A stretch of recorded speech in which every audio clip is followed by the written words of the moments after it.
Сегодня у нас состоялись соревнования, посвященные Международному женскому дню 8 марта. И наши воспитанники в количестве 30 человек, не все смогли выступить, не все подготовиться. Это соревнование мы организовали неожиданно. Такой сюрприз сделали для детей. За день до старта объявили, что у них через день соревнования. И они достаточно хорошо выступили, видимо, не успели заволноваться, и сегодня порадовали очень хорошим прокатом. Отличились наши новички, малыши, которые в этом году приступили к активным тренировкам. В прошлом году они только учились, познавали лед, а в этом году стали изучать элементы фигурного катания.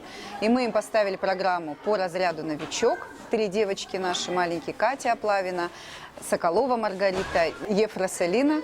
И они очень хорошо выступили, достойно себя показали. Мы нашим фигуристам желаем, нашим девочкам и мальчикам вдохновения, всегда прекрасного настроения, любовь, чтобы у них была ко льду, к искусству, к музыке, потому что все программы музыкальные, чтобы они были здоровыми, радовали своих родителей, нас, тренеров и хореографов, самыми хорошими прокатами и медалями на международных соревнованиях, на городских, на республиканских, на российских.